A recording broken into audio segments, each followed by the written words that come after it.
अस्सलाम वालेकुम दीदा नेमान, आपको आपके दोस्त आपके भाई तीय बजाज का सलाम है।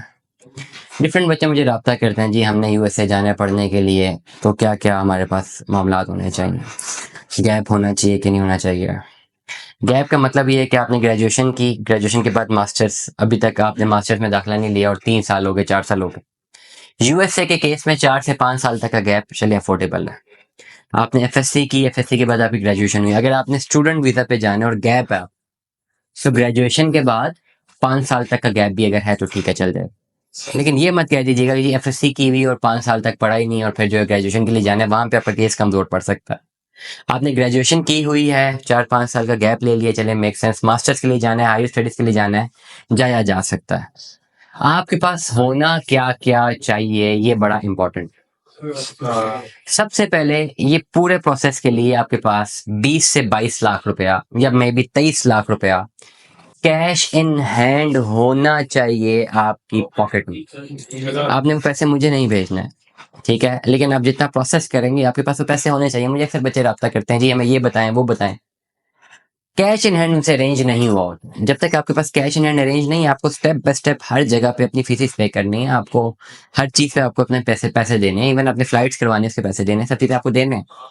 ये नहीं हो सकता कि पहले प्रोसेसिंग हो जाए फिर आप पैसे अरेंज करें, not at all. First come first, पहले आप अपने पैसे अरेंज करते हैं। आप पैसे मुझे नहीं भेजेंगे, आपने अपनी पेमेंट अरेंज करके आपके बैंक अकाउंट में 20-22 लाख रुपए पड़ा होना चाहिए, 22 लाख क्लोजिंग बैलेंस होना चाहिए, 22 से 23 लाख रुपए तक का। Then you can go for USA on study visa. सबसे पहला बेंचमार्क तो आपका ये कि अपनी पेमेंट आप पूरी करेंगे, नंबर 1। नंबर 2, उसके बाद फिर आ जाए डॉक्यूमेंट्स पे। वैलिड आईडी भाई, वैलिड पासपोर्ट, 10 साल का वैलिड पासपोर्ट, जाना है ना बाहर तो वैलिड पासपोर्ट अभी से बना लें, वैलिड आईडी। जितने एजुकेशनल डॉक्यूमेंट्स हैं, मैं बहुत दफा पहले बता चुका हूँ, सारे के सारे एजुकेशनल डॉक्यूमेंट्स आपने क्या करना है, वेरीफाई होने चाहिए एचईसी से और वेरीफाई होने चाहिए मिनिस्ट्री ऑफ फॉरेन अफेयर्स से। ये काम आपने करना है, मैंने नहीं करना, तो ये कर लीजिएगा। पुलिस वेरिफिकेशन सर्टिफिकेट आपको ऑनलाइन मिल जाता है, 1000 रुपया फीस है, आप 1000 रुपया फीस पे करके ऑनलाइन आपका पुलिस वेरिफिकेशन सर्टिफिकेट मिलता है। जब आपने documents MOFA ministry of foreign affairs जाते हैं टेस्ट करवाने, तो आप लगे हाथों अपना पुलिस कैरेक्टर सर्टिफिकेट भी वेरीफाई करवा लें, भले उसकी जरूरत है या नहीं है। एजुकेशनल डॉक्यूमेंट सारे एचईसी से वेरीफाइड, मोफा से वेरीफाइड। आपके पर्सनल डॉक्यूमेंट में आपको पुलिस कैरेक्टर सर्टिफिकेट, आपकी वैलिड आईडी, वैलिड पासपोर्ट, आपका एफआरसी एमआरसी अगर मैरिड है तो, और उसके अलावा आपका जो बे फॉर्म वगैरह सारी चीजें होनी चाहिए। ये सारे क्रेडेंशियल्स जब आपके कंप्लीट है, then you are eligible for apply. आपका क्रेडेंशियल एक भी इनकम्प्लीट है, यू आर नॉट एलिजिबल।